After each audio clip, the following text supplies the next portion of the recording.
On Sunday, Naina and Ajit started very early for their picnic. Sunday के दिन नाना जी, नैना और अजीत इन्होंने बहुत ही सुबह से अपनी तैयारी कर लिए थे पिकनिक के लिए. They took the first train to the Himapet, to the village हिमापेत.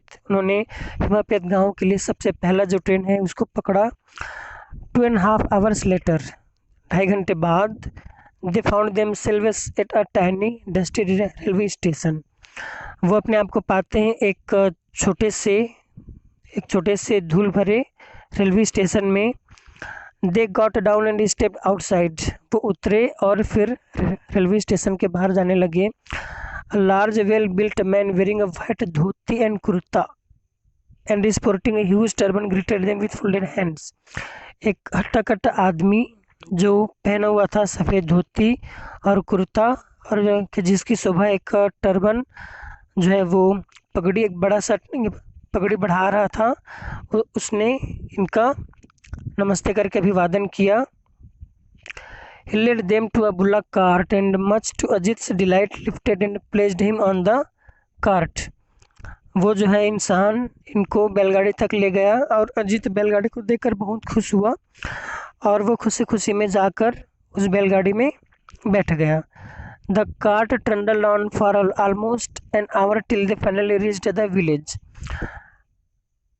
Cart जो है, बुलक कार्ट, बैलगाड़ी, वो लुढ़कते हुए आवाज़ करते हुए जा रहा था 1 घंटे तक, जब तक वो हिमापेत गाँव न पहुंच गए. They alighted in front of large brick house. वो एक बड़े से ईंट से बने हुए घर के सामने उतरे.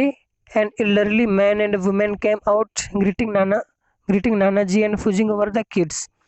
एक वृद्ध पुरुष और महिला जो है वो नाना जी का अभिवादन करते हुए, नमस्ते करते हुए आए बाहर और बच्चों को पुचकारने लगे.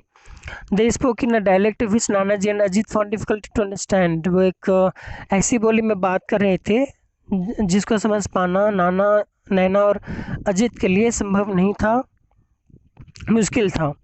An hour later after they had there breakfast. 1 घंटे बाद जब वो अपना नाश्ता कर चुके थे, नाना ji took them to huge peepal tree where there was a platform. नाना जी उन बच्चों को लेकर के एक बड़े से पीपल के पेड़ के नीचे ले गए जहाँ वहाँ पर एक चबूतरा बना हुआ था. दे set down and Nana ji started his story. वो वहीं पर बैठे और नाना जी ने अपनी स्टोरी सुनाना शुरू किया. Around 10 years ago there was a young man whose name was आकाश. लगभग 10 साल पहले की बात है. एक लड़का था जिसका नाम था Akash. He was studying to be a doctor. वह डॉक्टर बनने के लिए स्टडी कर रहा था, मतलब डॉक्टर की पढ़ाई कर रहा था. After he completed his MBBS he worked hard and won a scholarship to USA. जैसे ही उसने अपना MBBS कंप्लीट किया, उसने और अच्छे से मेहनत की, अच्छे नंबर्स लाए और फिर USA के लिए अपना स्कॉलरशिप जो है वो जीता. He got his master's degree and decided to come back. उसने अपना मास्टर्स का डिग्री जो है डॉक्टरी में मास्टर्स किया और फिर फैसला किया कि वो वापस आएगा. Along with him 10 of his friends had also gone for higher studies to America. आकाश के साथ उसके 10 और दोस्त थे जो हायर स्टडीज़ के लिए, उच्च शिक्षा के लिए अमेरिका गए थे. They all stayed back but Akash returned. वो सारे दोस्त लोग उसके वहीं पर रुक गए अमेरिका में और आकाश जो है वो रिटर्न हो गया, वापस आ गया. Akash's father was not very happy with his son's decision. Akash के जो फादर थे वो आकाश की इस डिसीजन से, इस फैसले से बहुत खुश नहीं थे. He was very proud that his son had a foreign degree. वो बहुत खुश थे कि उनके बेटे के पास विदेश से प्राप्त एक डिग्री है. He wanted his son to make America his home. वो चाहते थे कि उनका बेटा आकाश अमेरिका में ही अपना घर बनाए, earn a lot of money, ढेर सारे पैसे कमाए. And finally invite his parents and sister also to settle down in America. और अपने माँ बाप को, अपनी बहन को भी अमेरिका में रहने के लिए बुलाए. But Akash was adamant. But Akash जो है अपने फैसले पर अडिग था. कौन सा फैसला? वापस भारत आने वाला फैसले से फैसले में वो अडिग था। My country has spend thousands of rupees in educating me. वो कहता है मेरे देश ने मुझे पढ़ाने में हज़ारों पैसे खर्च किए हैं। I have to repay this डेप्ट, और मुझे इस कर्ज को चुकाना है। The only way I can do the only way I can do it is by serving the people here. और इसका एक ही तरीका है जिससे मैं ये कर्ज उतार सकूं, और वो ये है कि यहाँ के लोगों की सेवा करना, सर्व करना। And more over India and it's villages need good doctors far more than rich countries like America. और वो कहता है भारत जैसे देश को अच्छे डॉक्टर्स की ज़रूरत है देन अमेरिका। अमेरिका एक अमीर देश है, वहाँ पर अच्छे डॉक्टर्स तो हैं, लेकिन भारत में अच्छे डॉक्टर्स की बहुत कमी है। What happened Nana ji, did Akash come back to India? Naina पूछती है क्या हुआ नाना जी, क्या आकाश वापस इंडिया आया? Yes child he did. हाँ बच्ची वो आया। In the beginning he worked in a government hospital in the city. शुरुआत में उसने एक सरकारी हॉस्पिटल में, सरकारी अस्पताल में काम किया जो शहर में है। A year later an epidemic broke out in the near by villages. एक साल बाद उसके आसपास के गांवों में जो है एक महामारी, जैसे भी कोरोना एक विश्वव्यापी महामारी है, वैसे ही उसे थोड़े छोटे रूप में एपिडेमिक महामारी जो है वो आसपास के गांवों में फैल गया। When Akash learnt about that, he just packed his bags and left. जैसे आकाश को पता चला कि कोई एपिडेमिक महामारी फैला हुआ है, उसने अपना बैग पैक किया और फिर चला गया। He didn't even inform his parents. और उसने आकाश ने अपने माता पिता को भी इस बात की जानकारी नहीं दी। भाई आस्क्ड अजित पूछता है कि उसने क्यों जानकारी नहीं दी नाना जी? Because they would have stopped him. Silly. नैना जवाब देती है कि क्योंकि उसके माता पिता उसको इस काम के लिए रोकते। यू सिली, यू बेवकूफ़, ऐसे कहती है। In science I have studied that during epidemics. Science subject में मैंने पढ़ा है कि महामारी के दौरान, ड्यूरिंग मतलब के दौरान, sometimes the doctors who are treating the patients also die. कभी कभी ऐसे डॉक्टर्स जो मरीजों की इलाज करते रहते हैं, वो उनकी भी डेथ हो जाती है, वो भी उस महामारी के चपेट में आकर के अपना दम तोड़ देते हैं, मर जाते हैं। नैना ऐसा कहती है। Yes Naina is right. नाना जी कहते हैं हाँ नैना सही बोल रही है। एनीवे अ वीक लेटर, खैर छोड़ो है ना, अब आगे सुनो स्टोरी को। एक सप्ताह बाद Akash's father got a post card from him. Akash के फादर को आकाश का भेजा हुआ एक चिट्ठी मिलता है, पोस्ट कार्ड मिलता है, saying that he was busy treating the patients and that the situation was very grim. उस चिट्ठी में ये लिखा था कि वो मरीजों का इलाज करने में व्यस्त था, और जो सिचुएशन था, स्थिति, हालात थे वहाँ पर, वो बहुत ही गंभीर हो गया था, बहुत ही ग्रीम हो गया था। But Akash did not mention where exactly he was. लेकिन इस चिट्ठी में आकाश ने ये नहीं बताया कि वो एक्चुअल में कहाँ पर है, किस जगह पर है, किस गांव में है। Fearing that his father would land up and try to drag him back. और आकाश से डर रहा था कि अगर मैंने अब कहाँ हूँ उसको बताया तो उसका फादर आ जाएगा उस जगह पर और उसको खींच कर ले जाएगा घर वापस। 2 weeks later, 2 सप्ताह बाद, his father received a phone call saying that Akash had been admitted in the city hospital in a serious condition. 2 सप्ताह बाद आकाश के फादर को एक फ़ोन कॉल आता है। फ़ोन कॉल में कहा जाता है उसको कि आकाश जो है वो सिटी हॉस्पिटल में बहुत ही सीरियस कंडीशन में, गंभीर हालात में एडमिट किया गया है, भर्ती किया गया है। His parents rushed to see him. उसके माता पिता जो है भागे भागे आए उसको देखने के लिए, उससे मिलने के लिए। He was in a very bad state. और आकाश की स्थिति जो है बहुत ही बुरी थी। He could barely speak. वो बहुत ही मुश्किल से बोल पा रहा था। Why are you torturing yourself? As well as us son. उसका फादर पूछता है कि क्यों तुम हम सबको इतना टेंशन दे रहे हो, टॉर्चर कर रहे हो, है ना, खुद को तो दे ही रहे हो और हमको भी दे रहे हो। His father asked him while his mother started sobbing. उसका फादर ऐसा पूछता है और उसकी माँ जो वहीं पर खड़ी है वो रोना शुरू कर देती है, सिसक पड़ती है। I can't help it father, I can't beer to see people सफ़र। आकाश कहता है कि मैं इसमें कुछ नहीं कर सकता, मेरा मन ऐसा है कि मैं लोगों को सफ़र करते हुए, बुरी स्थितियों को झेलते हुए नहीं देख सकता। देखिए, कांट हेल्प इट लिखा हुआ है, इसका मतलब है कि आपको पता है कि आपको वो काम नहीं करना चाहिए, लेकिन आपका मन ऐसा है कि उस काम को ना करने के लिए वो मानता ही नहीं।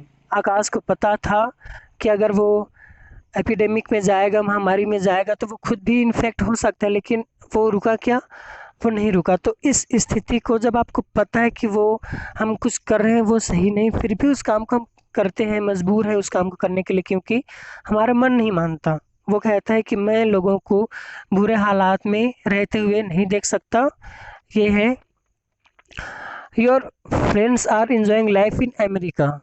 उसके फादर कहते हैं कि तुम्हारे जो दोस्त लोग हैं वो अमेरिका में अपनी ज़िंदगी इन मज़े से जी रहे हैं, अर्निंग पॉट्स ऑफ मनी, ढेर सारे पैसे कमा रहे हैं, पैसों का घड़ा भर रहे हैं, न living in comfort and look at you here, और बहुत ही आराम की ज़िंदगी जी रहे हैं, और ख़ुद को तुम यहाँ देखो, फाइटिंग फॉर योर लाइफ, तुम अपनी ज़िंदगी के लिए यहाँ पर लड़ रहे हो। I can't understand what are you getting by doing all this. मुझे नहीं समझ आता तुमको ये सब करके क्या मिल रहा है। If you don't care about your self at least spare a thought for your poor mother. अगर तुम अपने आप की चिंता नहीं कर पा रहे हो तो कम से कम बेचारी तुम्हारी माँ के ऊपर तो तरस खाओ। जस्ट सी हर कंडीशन, उसके हालत देखो। She has gone half mad worrying about you. वो तुम्हारे बारे में चिंता करते हुए आधा पागल सी हो गई है। Father, I don't think I will ever be able to convince you about my actions. पिताजी, मैं सोचता हूँ, मतलब मैं ऐसा नहीं सोचता कि मैं आपको कभी भी अपने काम के बारे में, कि मैं ऐसा क्यों कर रहा हूँ, वो आपको कभी समझा पाऊँगा, आपको एग्री कर पाऊँगा कि मैं जो कर रहा हूँ वो सही है। All I can say is that I have the satisfaction that I have been able to save so many lives. जो कुछ भी है मैं यही कह सकता हूँ कि आई हैव द सेटिस्फैक्शन, कि मेरे मन में एक संतुष्टि है, that I have been able to save so many lives, कि मैंने ढेर सारी जिंदगियों को बचाया है, लोगों को मरने से बचाए हैं। Forgive me if I have tortured you. मुझे माफ़ कीजिए अगर मैंने आपको टॉर्चर किया, दिमागी रूप से आपको बहुत ही तनाव दिए, टेंशन दिए। But please try to understand that I could not help it. But please आप इस बात को समझिए कि मैं ये नहीं देख सकता, मैं खुद को नहीं रोक पाया। I can't watch people dying all around me and not do anything. मैं ये नहीं देख सकता कि मेरे आसपास में लोग मर रहे हैं और मैं कुछ भी ना करूं। After battling for a month, Akash died in his mother's arms. 1 महीने तक लड़ने के बाद आकाश अपनी माँ के गोद में देहांत हो गया उसका, वो मर गया। The entire village was there at his cremation. पूरा गांव जो है वो आकाश के अंतिम संस्कार के समय वहाँ उपस्थित था। And there was not even one eye which was dry. और कोई भी एक आंख ऐसा नहीं था जो सूखा हो, मतलब सब के सब रो रहे थे। The villagers decided to pay homage to Akash. गांव वालों ने आकाश को श्रद्धांजलि देने के बारे में फैसला किया, सोचा। They launched a drive to collect donations for building a small hospital in the village. उन्होंने एक लॉन्च किया, एक मुहिम शुरू किए कि वो डोनेशंस, चंदे इकट्ठा करेंगे ताकि गांव में एक छोटा सा हॉस्पिटल बनाया जा सके। The approach the local MLA. और वो लोकल जो विधायक है, एमएलए है, उससे मुलाकात किया। Who agreed to organise a hefty donation. और वो वो जो है वो एक मोटा रकम देने के लिए तैयार हो गया, thinking that the hospital would be named after him. और वो ऐसा सोचने लगा कि जो हॉस्पिटल बनेगा वो इसके नाम पर बनेगा, इस एमएलए के नाम पर बनेगा। However, the villagers were adamant। हालांकि जो गांव वाले थे वो अपने फैसले पर अडिग थे, एडमेंट थे। They took the money। उन्होंने पैसे लिए, built the hospital। हॉस्पिटल बनवाए, and called Akash's parents for the opening ceremony.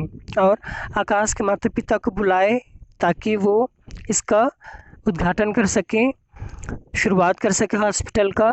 आकाशेस father inaugurated the hospital. Akash के फादर ने हॉस्पिटल का शुभारंभ किया। Come I want to show you something. नाना जी जो है वो बच्चों के हाथ को पकड़ते हैं और कहते हैं कि आओ मैं तुमको कुछ दिखाना चाहता हूँ। नाना जी said and taking their hands in his he led them to a building. उनके हाथ को पकड़कर, बच्चों के हाथ को पकड़कर वो एक बिल्डिंग की ओर ले गया। A few 100 metres behind the peepal tree. कुछ 100 मीटर्स पीछे उस पीपल ट्री के। They stopped in front of a blue board. वो एक नीले रंग की बोर्ड के सामने जाकर के रुक गए। इन फ्रंट ऑफ मतलब के सामने। Naina please read what is written. Naina कि पढ़ो तो क्या लिखा है, ऐसा नाना जी बोलते हैं। Akash memorial hospital in memory of doctor Akash Rai who saved this village from death. उस बोर्ड में लिखा था आकाश मेमोरियल हॉस्पिटल। आकाश की याद में हॉस्पिटल बना था, इन मेमोरी ऑफ डॉक्टर आकाश राय। किनकी याद में है? डॉक्टर आकाश राय की याद में ये हॉस्पिटल बना है। Who saved this village from death. और जिन्होंने इस गांव को मरने से बचाया। नैना लुक्ड एट हर ग्रैंडफादर। नैना जो है अपने नाना जी के आंखों को देखते उस ओर देखती है। His eyes were wait with tears. और नाना जी की आंखें जो है वो आंसुओं से भीगे हुए थे। नाना जी Akash Rai, but your surname is also Rai, was he your. Naina पूछते हैं नाना जी आकाश राय, लेकिन आपका भी तो सरनेम जो है वो राय है, क्या वो आपका? Yes my child he was my son. वो कहते हैं हाँ मेरी बच्ची, वो मेरा ही बेटा था। योर मदर्स इल्डर ब्रदर, तुम्हारी मम्मी का बड़ा भाई। As a professor of philosophy I always thought I knew everything about everything. मैं एक प्रोफेसर हूँ, फिलोसॉफी का प्रोफेसर हूँ, और मुझे फिलोसॉफी के प्रोफेसर होने के नाते ऐसा लगता था कि मैं सब कुछ जानता हूँ, सब कुछ के बारे में, हर बात जानता हूँ, हर चीज़ के बारे में। But my son taught me the true essence of the term service. But मेरे बेटे ने मुझको सिखाया कि जो ये शब्द है सर्विस, उसका इसेंस, उसका मूल तत्व, उसका मूल में जो अर्थ है, मूल अर्थ है वो क्या है। And the real meaning of the word patriotism.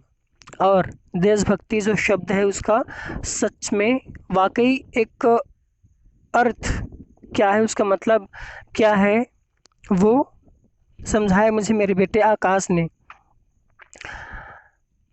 इस तरीके से ये चैप्टर फिनिश हुआ। अगर आपको समझ आया है तो लाइक कीजिए, अपने ज़्यादा से ज़्यादा दोस्तों को शेयर कीजिए जो क्लास 10th में है उनको। और आगे और भी वीडियोस आएंगे जो भी चैप्टर्स है उनका इसी तरीके से एक्सप्लेन करूँगा। और फिर ग्रामर भी मैं आपको पढ़ाऊँगा, तो मेरे चैनल को सब्सक्राइब कर लो। Thank you all.